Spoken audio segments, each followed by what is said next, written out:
देखो, marginal rate of substitution is a rate at which a consumer is willing to substitute. ठीक है, consumer अपनी मर्जी से सब्स्टिट्यूट करता है वन गुड, ठीक है, willing to substitute one good for another good. ठीक है, मतलब अगर कंज्यूमर एक साइड अपनी एक गुड की कंजम्पशन, लेट सपोज x1 की कंजम्पशन को डिक्रीज कर रहा है, एट द सेम टाइम वो x2 की कंजम्पशन को इंक्रीज कर रहा है. ठीक है, कुछ एडिशनल यूनिट्स ऑफ x2, ठीक है, additional units of x2 consume करने के लिए कंज्यूमर सेक्रीफाइस कर रहा है x1 गुड्स का, राइट. और इसका ऑपोजिट, कुछ x2 गुड्स का वो क्या कर रहा है, सेक्रीफाइस कर रहा है to increase the consumption of x1 good, right. So इससे मैं बोलता हूँ मार्जिनल रेट ऑफ सब्स्टिट्यूट, कि वो कितना सब्स्टिट्यूट कर रहा है, ठीक है, कितना गुड्स को सेक्रीफाइस कर रहा है to increase the consumption of other good, right. But my condition is that my utilities hold constant, my level of satisfaction is constant, same level of satisfaction. चाहे मैं बंडल, अगर मैं इसको ऐसे बोलूं कि जिसमें ये वाला, ठीक है, इसको मैं बंडल ए नाम दे दूं और इसको बंडल बी नाम दे दूं. बंडल बी में क्या है, मेरे पास x1 ज्यादा है और x2 कम है, और बंडल ए में मेरे पास उल्टा है, x2 ज्यादा है x1 कम है, राइट. सो मैं कौन सा बंडल प्रेफर करूं, कि लेट अस सपोज मुझे दोनों से यूटिलिटी सेम मिल रही है, राइट. मुझे दोनों से यूटिलिटी सेम मिल रही है, ठीक है. तो अब मैं या तो बंडल ए को कंज्यूम करूं या तो बंडल बी को कंज्यूम करूं, ठीक है. बंडल बी कंज्यूम करता हूं तो मुझे x2 का सेक्रीफाइस करना पड़ रहा है, राइट. x2 की कंजम्पशन डिक्रीज करनी पड़ रही है. बंडल ए कंज्यूम करूं तो मुझे x1 की कंजम्पशन को डिक्रीज करना पड़ रहा है, ठीक है. सो मुझे एक गुड का सेक्रीफाइस करना पड़ रहा है, और जो ये एक गुड का मैं सेक्रीफाइस किया to hold my utility constant, इसे मैं मार्जिनल रेट ऑफ सब्स्टिट्यूट बोलता हूं. That's it. ये कंसेप्ट है मेरा marginal rate of substitution, right. अब डेफिनेशन के अकॉर्डिंग ही चलते हैं, राइट, और प्रैक्टिकली देखते हैं मार्जिनल रेट ऑफ सब्स्टिट्यूशन. देखो, उसने बोला एक गुड का सेक्रीफाइस कर रहा है और एक गुड को वो कंज्यूम करना चाहता है. लेट अस सपोज जो मेरा यूटिलिटी फंक्शन है फॉर x, y, वो कुछ ऐसा है, x raise to power alpha multiplied by y raise to power beta, right. जो जिसे मैं कॉप डॉगलस भी बोलता हूँ, कॉप डॉगलस यूटिलिटी फंक्शन, इससे ही तो मैं कॉप डॉगलस यूटिलिटी फंक्शन बोलता हूँ, राइट. और इस यूटिलिटी फंक्शन में मैं अल्फा एंड बीटा की वैल्यू अगर मैं इक्वल टू 1 रख दूं, सो जो ये यूटिलिटी फंक्शन है वो मेरा बन जाएगा utility from x, y is x raise to power 1 into y raise to power 1, मतलब x into 1, x into y, right. अगर मैं सीधा लिखूं तो मैं ऐसे लिख सकता हूँ x multiplied by y, right. Now अब मैं अपनी जो यूटिलिटी है, जो ये utility from x and y है, दिस पार्ट, इसको अगर मैं कांस्टेंट रख दूं कोई एक सर्टेन वैल्यू पे, लेट अस सपोज मैंने इसको कांस्टेंट कर दिया 4 पर, राइट. सो मेरा जो फंक्शन यूटिलिटी फंक्शन बनेगा वो क्या बनेगा, 4 equal to x and y. Now अब मैंने कहा मुझे मेरी यूटिलिटी 4 चाहिए for different values of x and y, for different values of x and y, right. So देखो, अगर मैं यहाँ पे गुड 1 लूं, ठीक है, जो मेरी x1 गुड है, एंड गुड 2 लूं जो कि मेरी x2 गुड है, या फिर y गुड है, ठीक है, गुड y ले लो, x2 गुड बोल लो, कुछ भी बोल लो, ठीक है, और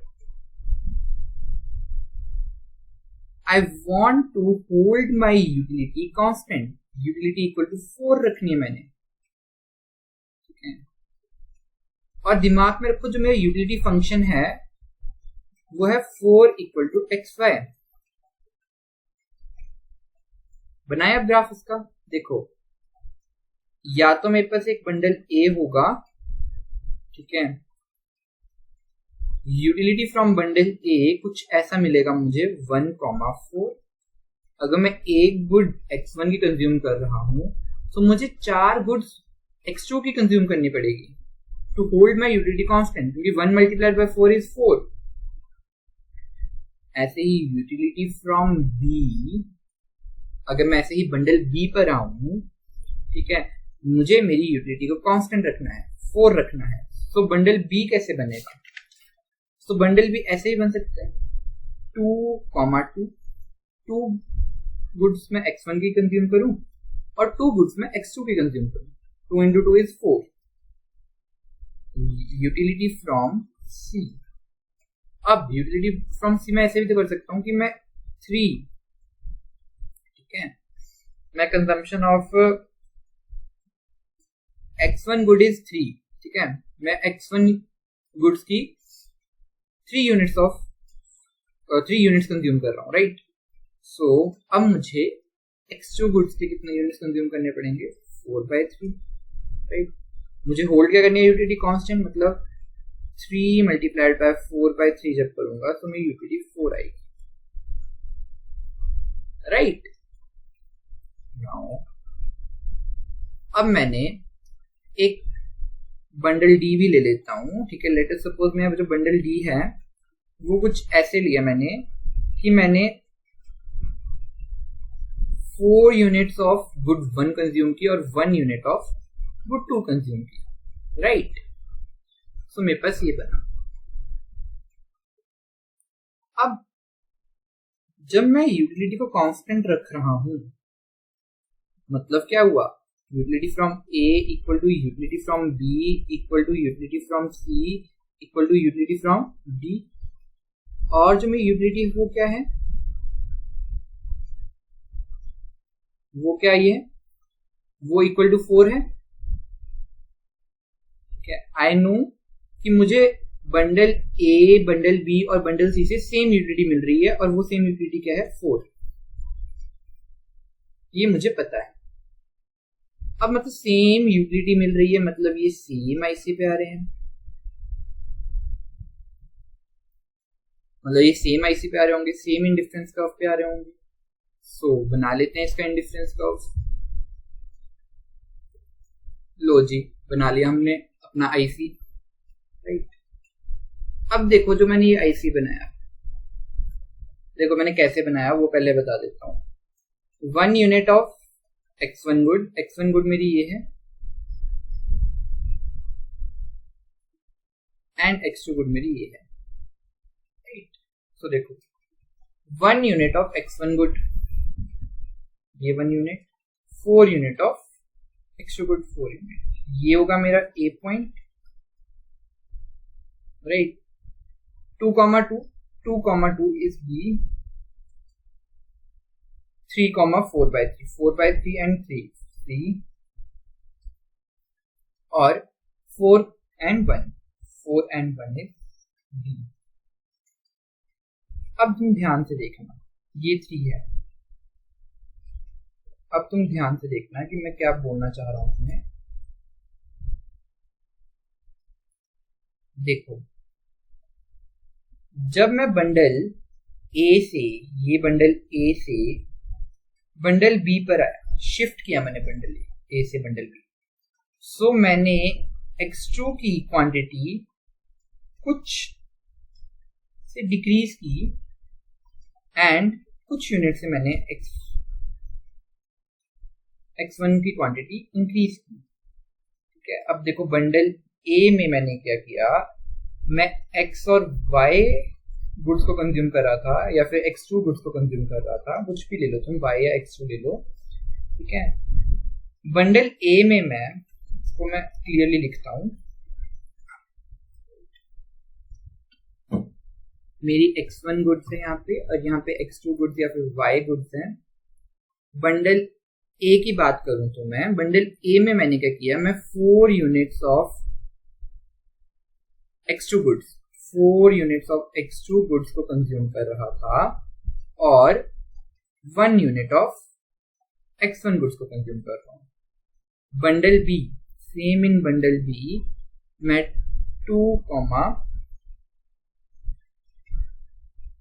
2 units of x1 and 2 units of x3.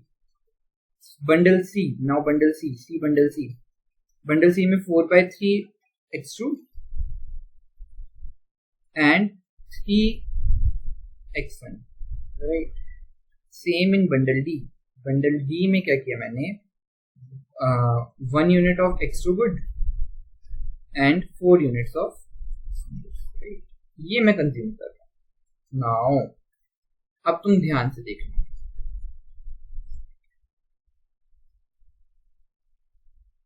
जब मैं बंडल ए से बंडल बी पर आया,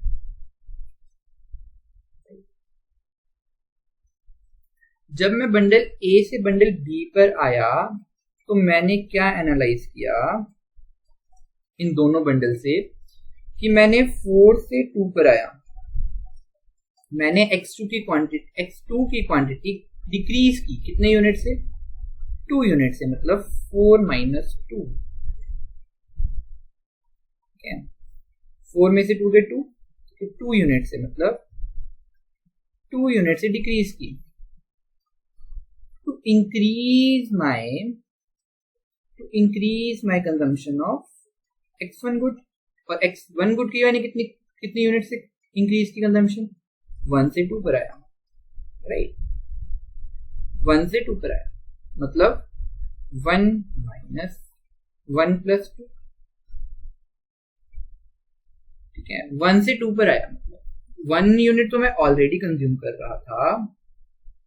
ठीक है, मतलब मैंने 1 यूनिट से 2 - 1 होगा ना, क्यों? क्योंकि मैंने 1 यूनिट से इंक्रीज किया, 1 तो मैं ऑलरेडी कर रहा था, +1 होगा बीच में ये। ठीक है, सो 2 - 1 करके +1 आएगा, सो मेरा ये 2 आया, बट माइनस के 2 आया। क्यों माइनस के आएगा, फोकस ऑन दिस माइनस। अब ये माइनस के 2 क्यों आया, प्रैक्टिकली तो प्लस के 2 आना चाहिए, 4 - 2 इज +2, क्योंकि मैंने यहाँ पे 4 से जब 2 पर आया मैंने अपनी कंजम्पशन को डिक्रीज किया।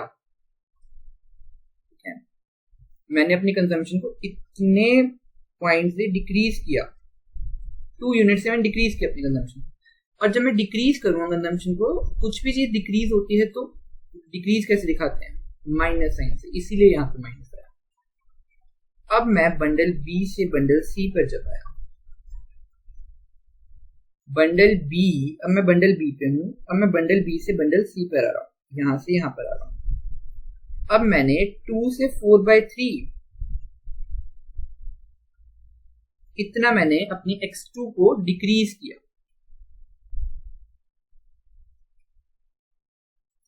ठीक है, इतना मैंने x2 को डिक्रीज किया, इतना मैंने डिक्रीज किया मतलब 2 - 4/3। ठीक है, अब 2 - 4/3 क्या होगा, 0.67। ठीक है, 2 - 4/3 जब आप इसको कैलकुलेट करोगे तो ये आएगा 0.67। क्यों डिक्रीज किया, to increase the consumption of good 1। अब मैंने कितने यूनिट्स इंक्रीज की, बी में ये 2 है, अब मैं 2 से 3 पर गया हूं, 1 यूनिट्स इंक्रीज की, सो मतलब -0.67। माइनस क्यों लग रहा है, क्योंकि मैं एक गुड की कंजम्पशन को डिक्रीज कर रहा हूं, इसीलिए माइनस लग रहा है। नाउ अब मैं बंडल जब C से D पर आया, मतलब C से अब मैं D पर शिफ्ट हो रहा हूं। जब मैं बंडल C से D पर आया तब देखो क्या हुआ। तब मैंने 4/3 पर तो मैं ऑलरेडी था, बंडल C पर अब फोकस करो, बंडल C पर 4/3 पर मैं ऑलरेडी था, और 4/3 से मैंने कम किया और मैं 1 पर आया, डिक्रीज किया और डिक्रीज किया मैंने। वैसे भी अगर तुम 4/3 - 1 करोगे तब भी माइनस का ही आएगा तुम्हारे पास, राइट, क्योंकि 4/3, राइट। अब 4/3 में से जब मैंने 1 को डिडक्ट किया तब मेरे पास आएगा समथिंग लाइक 0.33 माइनस के। मैंने कितना क्यों डिक्रीज किया? To increase my consumption of X1 good. अब मेरी कितने से इंक्रीज हुई X1 की कंजम्पशन? 3 से 4 गई है, 1 यूनिट से, so 1 यूनिट से डायरेक्ट मैंने सॉल्व करके लिख दिया, राइट। सो मैं क्या देख पा रहा हूँ? 4 -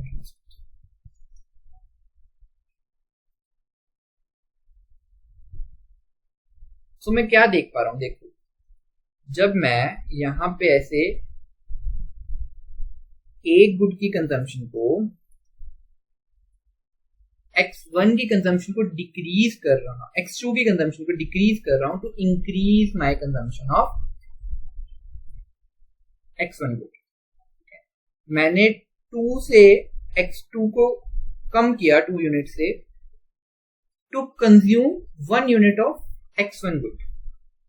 सेम इन दिस, मैंने 0.67 से मैंने X2 को कम किया to increase my consumption of X1 good to unit 1। Same in this case. So मैं ये लिख सकता हूं इसको एनालाइज करके, that marginal rate of substitution क्या है, सॉरी, तो मैं इनको एनालाइज करके ये लिख सकता हूं that change in X divide by, या फिर change in X1 divide by change in X2, right. Change in X2, sorry ऊपर X2 है ना, due to change in X2 my consumption of X1 get increased. इसको मैं जब decrease कर रहा हूं, मैं X1 is increased, right.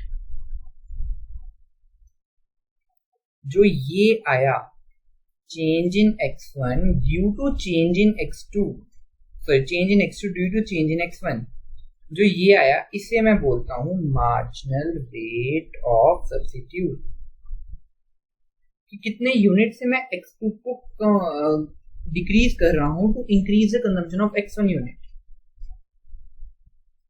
Right. इसे मैं मार्जिनल रेट ऑफ सब्स्टिट्यूट। अब जो ये मार्जिनल रेट ऑफ सब्स्टिट्यूशन है,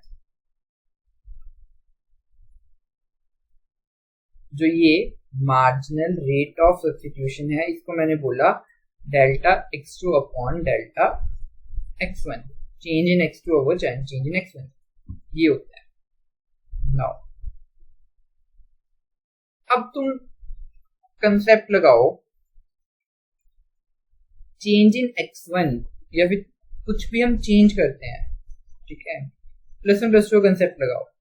तो मैं ऐसे लिख सकता हूं इसको, MRS equal to change in X2। Change in X2 को मैं ऐसे लिख सकता हूं, marginal utility of X2 good divide by marginal utility of X1 good. Concept लगाओ, मार्जिनल यूटिलिटी क्या होता था? चेंज इन गुड्स, ठीक है, change in utility of goods. So मैं X2 अपॉन X1 को ऐसे लिख सकता हूँ, change in MUX upon MUY, या फिर MUY अपॉन MUX। अगर मैं X2 को अगर मैं Y गुड्स भी लिख सकता हूँ ना, सो MUY अपॉन MUX, ये इससे भी मैं मार्जिनल रेट ऑफ सब्स्टिट्यूशन को कैलकुलेट कर सकता हूँ। नाउ अब तुम थोड़ा मैथ्स का कंसेप्ट लगाओ।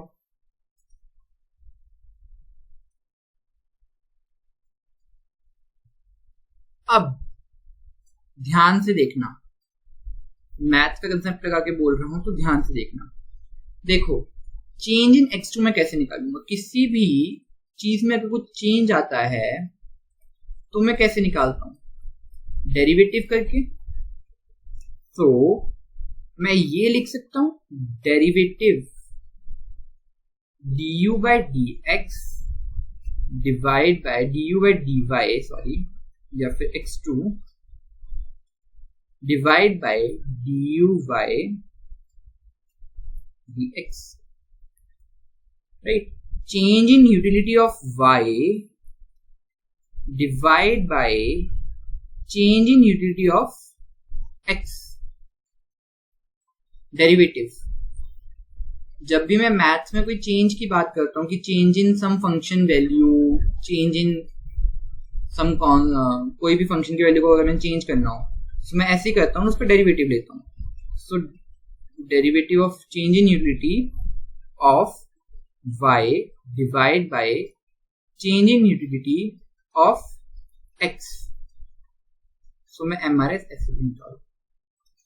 सो जो ये तीन फॉर्मूलाज हैं मेरे पास MRS निकालने के। अगर तुम्हें डायग्राम गिवन है सो तुम फर्स्ट फॉर्मूला लगा सकते हो, जो है first formula delta x over delta x, ठीक है। अगर तुम्हारे पास ग्राफ नहीं है गिवन एग्जाम में तो तुम ये वाला फॉर्मूला लगाओ, निकाल लोगे। तो तुम्हें यूटिलिटी दे रखी होगी, चेंज इन यूटिलिटी दे रखा होगा, राइट। सो डेरिवेटिव करोगे इक्वेशन। देखो अब कुछ बच्चों का क्वेश्चन होगा कि हमने तो जो यूटिलिटी है वो कांस्टेंट रखी थी 4 एज अ 4, वो हमने जो कांस्टेंट यूटिलिटी रखी थी वो पूरे फंक्शन की रखी थी। मैंने बोला था utility of x, y equal to x into y, ठीक है, और 4 equal to x into y, वो पूरे फंक्शन की यूटिलिटी थी, वो पूरे फंक्शन की यूटिलिटी थी। मैं अब इंडिविजुअल की यूटिलिटी की बात कर रहा हूं। अगर मैं अकेली गुड x2 गुड की बात करूं, सिर्फ मैं अगर x2 गुड की बात करूं, ध्यान से देखो, तो अगर मैं 4 से 2 पर आ रहा हूं तो मेरी जो यूटिलिटी है वो तो डिक्रीज हो रही है ना, in case of x2 good, ठीक है। Only think about x2 good, ठीक है। सो जब मैं 4 से 2 पर आ रहा हूं तो utility from x2 good get decreased, but जब मैं इसको डिक्रीज कर रहा हूं तो ऑन द सेम हैंड, देखो लिख के दिखाता हूं तुम्हें, फिर तुम्हें अच्छे समझ आएगा। मैंने कहा कि अगर तुम फोकस करो x2 गुड पे, अगर x2 गुड्स की मैं कंजम्पशन को ऐसे डिक्रीज कर रहा हूं, so definitely when I decrease any consumption, ठीक है, मतलब x2 गुड्स पे फोकस करो, x1 गुड्स को भूल जाओ कुछ टाइम के लिए। so जब मैं x2 गुड्स की कंजम्पशन को डिक्रीज कर रहा हूं, ठीक है, so my utility from x2 good also decrease, जो मेरा यूटिलिटी का कंसेप्ट कहता है। अब तुम कुछ टाइम के लिए x2 गुड्स को भूल जाओ और x1 गुड्स पे फोकस करो। x1 गुड्स पे जब तुम फोकस करोगे, सो मैं मेरी x1 गुड्स की मैं कंजम्पशन को इंक्रीज कर रहा हूं, x1 गुड्स की कंजम्पशन को मैं इंक्रीज कर रहा हूं। पहले मेरी कंजम्पशन 1 थी, फिर मैंने 2 कर दी, फिर 2 से मैंने 3 कर दी, फिर 3 से मैंने 4 कर दी। So utility from x1 good मेरी इंक्रीज हो रही है। As I increase the consumption of goods, my utility get increased. So as whole, अगर मैं इसको whole देखूं, कंबाइन करके लिखूं, so एक से मेरी यूटिलिटी कम हो रही है और एक से मेरी यूटिलिटी इंक्रीज हो रही है, देख रहे हो तुम। so इनका जो अल्टीमेट इफेक्ट पड़ेगा वो यूटिलिटी कांस्टेंट है। अल्टीमेटली अगर मैं दोनों गुड्स की यूटिलिटी को मिलाकर देखूं तो वो 4 ही रहेगी, राइट। सो इसीलिए यूटिलिटी 4 वो फंक्शन की यूटिलिटी है, इंडिविजुअल गुड्स की यूटिलिटी तो चेंज होती रहेगी, ठीक है। तो ये मेरा है MRS का concept, marginal rate of substitution. ये मेरे 3 फॉर्मूले निकल गए, ऐसे मैं MRS निकल। अगर मुझे डायग्राम दे रखी हो तो directly change in x2 and x2 x1 निकाल दूंगा MRS for bundle A to B, bundle A to B जब मैं शिफ्ट हो रहा हूँ। नाउ तुम ध्यान से देखो, अब तुम इस ग्राफ को दोबारा एनालाइज करो। अब तुम दोबारा एनालाइज करोगे जब ग्राफ को, let me erase all the things. देखो यहाँ पे 2 था ना, अब तुम दोबारा एनालाइज करो ग्राफ को और मुझे ये बताओ what is the slope of MRS। देख अब स्लोप क्या होगी MRS की, ये देखते हैं, मोस्ट इंपॉर्टेंट। अब तुम ध्यान से देखोगे तो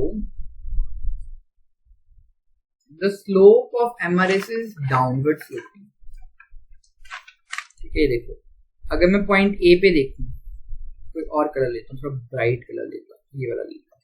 अगर मैं पॉइंट A देखूं, अगर मैं पॉइंट A को देखूं और अगर मैं पॉइंट B को देखूं, ठीक है, इन दोनों पॉइंट्स को लूं और इन दोनों पॉइंट्स के थ्रू एक ऐसे लाइन को ड्रॉ कर दूं, ऐसे लाइन को ड्रॉ कर दूं। A के रिगार्डिंग ऐसी लाइन बनेगी, B के रिगार्डिंग कुछ ऐसी लाइन बनेगी, B पॉइंट के रिगार्डिंग, C पॉइंट के रिगार्डिंग कुछ ऐसी लाइन बनेगी जो C के साथ एक साइड पे टेंजेंट होगी, और D के साथ कुछ ऐसी लाइन बनेगी, ठीक है। सो जो ये मैंने लाइन्स लगाई है, देखो ये आपको ऐसे समझ नहीं आएगा, लेट मी इरेज दीस लाइन्स। सो देखो तुम डायरेक्टली ये समझो, लाइन्स तो तुम छोड़ो, वो भी मैं कंसेप्ट बताऊंगा कि वो कैसे कैलकुलेट करते हैं जब हम लाइंस की बात करते हैं, तुम इसे छोड़ो। तुम देखो जब तुम A से B पे आ रहे हो और B से C पर जा रहे हो और C से D पर जा रहे हो, ठीक है, जब तुम पॉइंट्स को डाउन डाउन साइड आ रहे हो, ठीक है, सो तुम्हारा जो स्लोप है, जो IC है, वो भी तो डाउनवर्ड जा रहा है ना। जब तुम A से B पर आए तब तुम डाउन पे आए, जब तुम B से C पे गए तब और डाउन हुए, C से D पर गए तब और डाउन गए, ठीक है। सो मेरा MRS क्या बताता है, change in x1 due to change in x2, right, या फिर वाइस वर्सा, कि मैंने x2 को चेंज किया और उसकी वजह से मेरा चेंज हुआ x1। अगर मैंने x2 की कंजम्पशन को डिक्रीज किया तो मेरी x1 की कंजम्पशन इंक्रीज हुई, right, to hold my utility constant. यही तो मेरा MRS कह रहा था यहाँ पे, ठीक है, सेम लेवल ऑफ सेटिस्फेक्शन। सो जो मार्जिनल रेट ऑफ MRS की जो स्लोप होती है, slope of MRS is equal to slope of IC। Ultimately जो IC की स्लोप है वही तो MRS की स्लोप होगी। IC अगर इतना डाउन जा रहा है तो MRS भी तो उसके साथ इतना ही डाउन जा रहा है, ठीक है। मतलब अगर IC इतना बेंड हो रहा है, जिसमें एक हाइलाइटर है, अगर IC A से B तक इतना बेंड हो रहा है तो इतना बेंड क्यों हो रहा है, वो due to change in consumption of goods. और जो due to change in consumption of goods वो क्यों चेंज होता है, वो अभी मैं करके हटा, change in consumption of goods में MRS का करके होता है, मार्जिन रेट ऑफ सब्स्टिट्यूट करके होता है। तो इसीलिए slope of MRS is equal to IC। अब मेरा क्वेश्चन ये है कि अब तो मुझे ये बताओ कि जो इंडिफरेंस कर्व की स्लोप होती है वो क्या होती है? What is the slope of IC? IC की भी तो स्लोप यही होती है, change in x2 due to change in x1। और जब मैं एमआरएस कैलकुलेट कर रहा तब भी तो ये निकाल रहा था। सो एमआरएस ही आईसी की स्लोप होती है, या फिर slope of MRS is equal to IC. ठीक है, और एमआरएस को ही बोलते हैं हम आईसी की स्लोप। इंडिफरेंस कर्व की स्लोप को हम एमआरएस बोलते हैं, margin rate of substitute. Now slope of MRS का क्वेश्चन नहीं था वैसे। क्यों नहीं था क्वेश्चन? क्योंकि स्लोप ऑफ एमआरएस तो कुछ बात ही नहीं बनी, मार्जिन रेट ऑफ सब्स्टिट्यूट की स्लोप। नो, जो मैं मार्जिन रेट ऑफ सब्स्टिट्यूट निकाल रहा हूं, ठीक है, और जब मैं स्लोप ऑफ आईसी निकालता था वो भी तो ऐसे निकालता था। सो जो नेचर ऑफ एमआरएस है वो हमेशा डाउनवर्ड स्लोपिंग होता है। मैंने यहां से ये एनालाइज किया। Back to bookish language. ठीक है, देखो अब बुकिश लैंग्वेज में क्या बोला है। एमआरएस की स्लोप पता लग गई, एमआरएस होता क्या है वो पता लग गया। ठीक है, अब देखो, it shows the consumer preferences and trade off between goods. अब ये ट्रेड ऑफ बिटवीन गुड्स का क्या मतलब हुआ? ट्रेड ऑफ बिटवीन गुड्स का मतलब हुआ ये जो इसने यहां पे लिखा, कि मैं कितनी गुड्स की कंजम्पशन को डिक्रीज या इंक्रीज कर रहा हूं to hold my utility constant, उससे मैं ट्रेड ऑफ गुड्स को। Now what is my formula of MRS? देख लेते हैं, margin rate of substitute. MRS X and Y is MUX upon MUY। बता दिया मैंने कैसे निकालते हैं।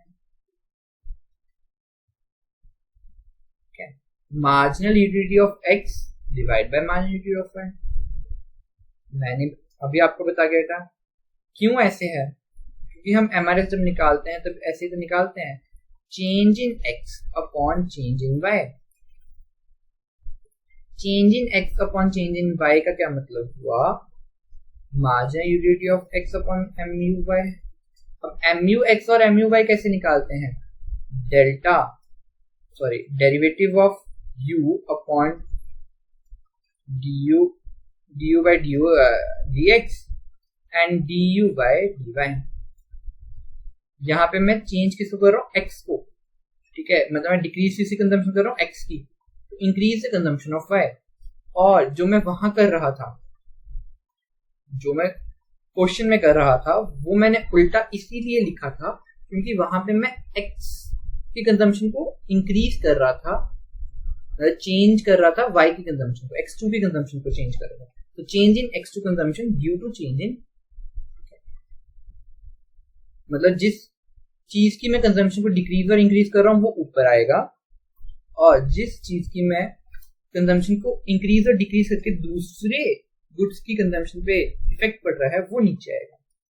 मतलब इफेक्ट वाली चीज नीचे आएगी, ठीक है, और जिसके साथ मैं छेड़छाड़ कर रहा हूं, जिसको मैं डिक्रीज कर रहा हूं या इंक्रीज कर रहा हूं, वो ऊपर आएगा।